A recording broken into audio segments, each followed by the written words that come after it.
پاکستان کو ترقی کی راہ پہ گامزن کیا، اور ہم بڑے فخر سے یہ بات کہہ سکتے ہیں کہ نواز شریف صاحب نے جو کانسیپٹ پاکستان میں انٹروڈیوس کرائے، چاہے وہ ایشین ٹائیگر کا کانسیپٹ ہو، چاہے وہ چائنا پاکستان اکنامک کوریڈور کا کانسیپٹ ہو، چاہے دنیا کا بہترین انفراسٹرکچر پاکستان میں لانے کا کانسیپٹ ہو، موٹر ویز کا کانسیپٹ ہو، ہائی ویز کا کانسیپٹ ہو، کوئی بھی جو کانسیپٹ ہے وہ سب جدید پاکستان کا جو معمار ہے اس کا نام ہے محمد نواز شریف۔ ہر منصوبے پر جو بھی منصوبہ خیبر پختونخوا سے آزاد کشمیر تک، آزاد کشمیر سے گلگت بلتستان تک، کوئی منصوبہ ترقی کا اٹھا کر دیکھ لیں، اس پر پاکستان مسلم لیگ نون اور نواز شریف کی مہر ہوگی۔ اور میں یہ بات برملا کہتی ہوں اور یقین سے کہتی ہوں اور عاجزی کے ساتھ کہتی ہوں کہ اگر نواز شریف کے 9 سال پاکستان سے نکال دیے جائیں تو کھنڈرات کے علاوہ پاکستان میں کچھ نہیں بچتا۔ آپ کی جماعت کی دوسری خصوصیت کیا ہے؟ آپ کی جماعت کی دوسری خصوصیت یہ ہے کہ آپ کی جماعت نے مشکل ترین، بدترین مسائل کے باوجود، انتقام کے باوجود، مظالم کے باوجود، انتقام میں کوئی شخص اندھا ہو گیا تھا، اس کے باوجود نواز شریف صاحب نے اور آپ کی جماعت نے کبھی نہ صبر کا دامن ہاتھ سے چھوڑا اور نہ جس کو کہتے ہیں کہ اعلیٰ اخلاقی اقدار کا دامن ہاتھ سے چھوڑا۔ نواز شریف صاحب پر 99 سے شروع ہو جائیں، کیا کیا مشکلات نہیں آئیں، اٹک قلعے کے زندانوں میں بھی پھینک دیا، اور 40 دن تک جب مشرف نے ٹیک اوور کیا تو 40 دن تک نواز شریف صاحب کا عطا پتہ نہیں تھا۔ میری ماں نے کہا کہ میں بھوک ہڑتال کر دوں گی، مجھے یہ تو بتا دو کہ نواز شریف زندہ ہے یا کہاں ہے۔ لیکن نواز شریف صاحب نے کبھی اپنی قوم کو یہ درس نہیں دیا کہ نکلو اور فلاں کا گھر جلا دو، نکلو اور میٹرو بس اسٹیشن توڑ دو، نکلو اور جہازوں کو خدا نخواستہ شہیدوں کی جو یادگاریں ان کو نظر آتش کر دو، کیونکہ نواز شریف صاحب اس مٹی کا بیٹا ہے اور یہ ملک کو بنانے والے ہاتھ کبھی ملک کو توڑ نہیں سکتے ہیں، اور نہ یہ کہ کبھی اخلاق کا دامن ہاتھ سے چھوڑا۔ آج بھی آپ دیکھیں نواز شریف صاحب کا انٹرویو آئے، وہ کسی کا نام لینا بھی پسند نہیں کرتے، غیر اخلاقی زبان بولنا تو دور کی بات۔ اور میں ایک بات جنرل کاؤنسل سے شیئر کرنا چاہتی ہوں، کبھی کبھی تقریر کے دوران جب میں زیادہ ایموشنل ہو جاتی ہوں تو میاں صاحب کا میسج آتا ہے کہ بیٹا آرام سے دھیمے لہجے میں بات کرو۔ مجھے بھی ان سے جو ہے وہ اس چیز پہ مجھے وہ اکثر چیک کرتے ہیں۔ تو جو لیڈر ہوتا ہے وہ قوم کا ٹیچر ہوتا ہے، قوم کا استاد ہوتا ہے، اور لیڈر لیڈز بائی ایگزامپل۔ ایک بھی کوئی نواز شریف کا نام لے کے یہ نہیں کہہ سکتا کہ نواز شریف نے کبھی گھیراؤ جلاؤ کی ترغیب دی ہو، کبھی قوم کے نوجوانوں کے ہاتھ میں پیٹرول بم پکڑائے ہوں، کبھی ان کو کہا ہو کہ بدتمیزی کرو، گالیاں دو، بلکہ ہمیشہ یہ کہا کہ بد تہذیبی کا جو جواب ہے اس کو تہذیب سے دو، اس کو اخلاق سے دو، گالی نہیں دینی، لڑائی نہیں کرنی۔ نواز شریف صاحب پر، مسلم لیگ نون پر کیا کیا مشکلات نہیں آئیں، بہت بڑی بڑی مشکلات آئیں، لیکن آپ کا لیڈر ایک ایسا لیڈر ہے، آپ کی جماعت ایک ایسی جماعت ہے، آپ کی جماعت کے جو رہنمائیں، ایسے رہنمائیں کسی نے کبھی روتے پیٹتے ہوئے عوام کو اپنی جو مشکلات کی کہانی نہیں سنائی۔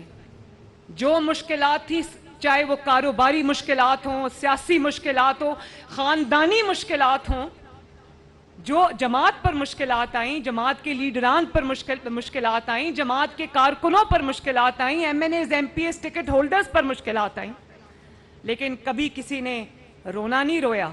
اس ملک کی خاطر، ایک مقصد کی خاطر، ملک کو آگے بڑھانے کی خاطر ہمیشہ بہادری سے مشکلات کا سامنا کیا۔ اور یہ بات آج ہم نہیں کہہ رہے، آپ نہیں کہہ رہے، آپ کے مخالفین بھی آج یہ بات کر رہے ہیں۔ کوئی جماعت کا جو، یہ بھی آپ کی جماعت کا خاصہ ہے، یہ آپ کی جماعت کی شائننگ کوالٹی ہے کہ آپ کی جماعت نے، آپ نے، اور یہ سب سے بڑا اس چیز کا کریڈٹ میں آپ کو دوں گی، آپ سب کو دوں گی۔ لیڈران تو ہوتے ہیں، وہ سیزنڈ ہوتے ہیں، ویدرڈ ہوتے ہیں، دیکھ رہے ہوتے ہیں ایک بڑی پکچر، لیکن آپ لوگوں نے جس طرح مشکلات کا سامنا کیا، لیکن چٹان کی طرح کوہ ہمالیہ کی طرح نواز شریف کے ساتھ کھڑے رہے. کسی نے کوئی پریس کانفرنس نہیں کی.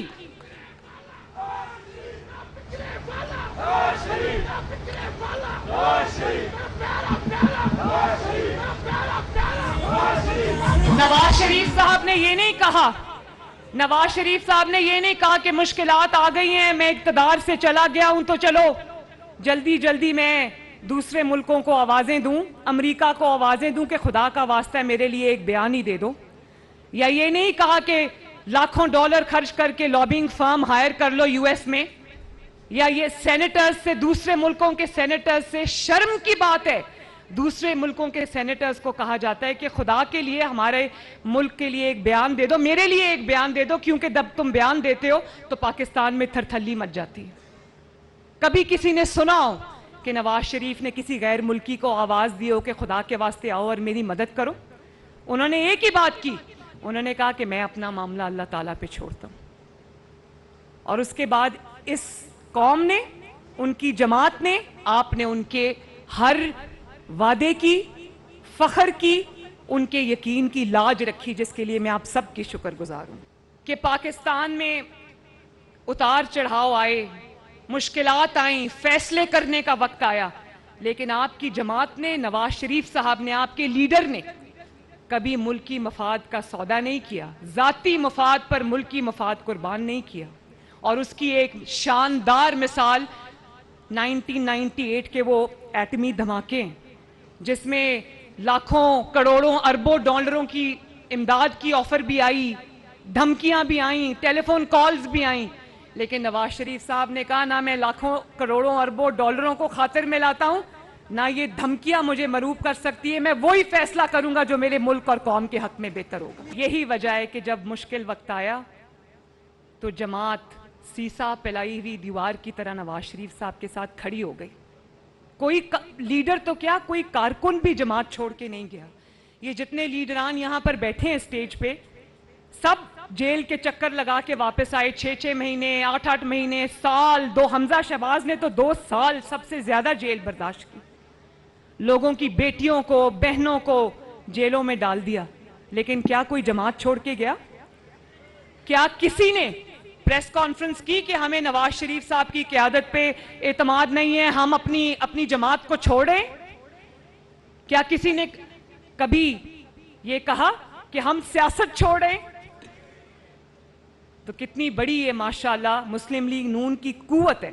کئی آئے دھمکانے والے، تبدیلیاں لانے والے، جہاں سے آئے وہیں واپس چلے گئے. جماعت کی اور بھی کوالٹیز بہت ہیں، لیکن ایک سب سے بڑی کوالٹی یہ ہے پاکستان مسلم لیگ نون کی کہ پاکستان مسلم لیگ نون کے، میں اس لیے نہیں کہہ رہی کہ وہ میرا والد ہے، کہ نواز شریف ہے پاکستان مسلم لیگ نون کے پاس. نواز شریف کو مٹانے والے کئی آئے، کئی چلے گئے، اور اللہ تعالیٰ کا فضل دیکھو، نواز شریف آج اکیلا پوری آب و تاب کے ساتھ پاکستان کے سیاسی میدان میں چمک رہا، حالانکہ وہ ابھی ملک میں موجود نہیں ہے.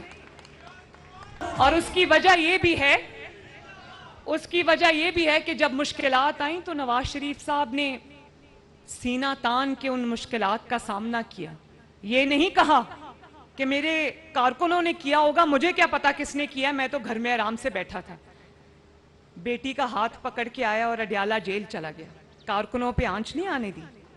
یہ نہیں کہا کہ میرے کارکنوں نے کیا ہے، مجھے کیا پتا کیا کیا ہے، میں تو اندر تھا.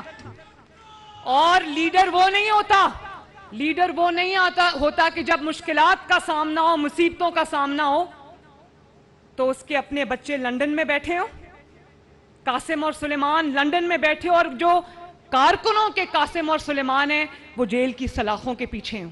نواز شریف صاحب نے تو نہیں سوچا. مجھے افسوس ہے کہ مجھے اپنی بات کرنی پڑی، میں اپنی بات نہیں کرنا چاہتی. مجھے وکٹم کارڈ کھیلنا بہت برا لگتا ہے.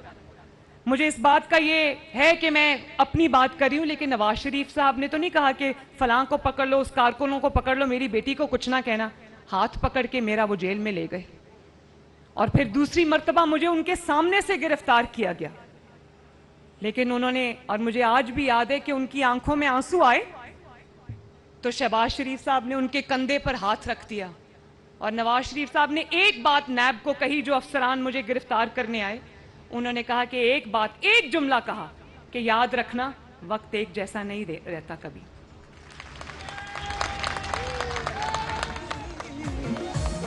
اور جب لوگوں کے بچوں پہ مشکلات آئیں، جن کو ورغلایا، جن کے دماغوں میں، جن کی رگوں میں بارود بھرا، جن کے ہاتھوں سے لیپ ٹاپ اور کتابیں لے کے جن کے ہاتھوں میں پیٹرول بم اور ہتھیار پکڑا دیے، ان کو ورغلایا کہ جاؤ جا کے قومی تنصیبات پر حملہ کرو، افواج پاکستان کی تنصیبات پر حملہ کرو، شہداء کی یادگاروں اور علامتوں پہ حملہ کرو.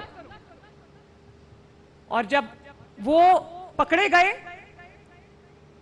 اس سازش میں، تو اپنے گھر سے بیٹھ کے ٹویٹ کر رہے کہ مجھے قاسم اور سلیمان کے ساتھ شمالی علاقہ جات میں ہائیکنگ بڑی یاد آ رہی ہے. میرا دل اس وقت ٹکڑے ٹکڑے ہو گیا. بھلے وہ کسی اور جماعت کا کارکن ہے تو وہ کارکن نا. تو مجھے بڑی تکلیف ہوئی اس بات کی. اور پھر کہتا ہے کہ میرے بچوں کے لیے یہ ملک ٹھیک نہیں ہے.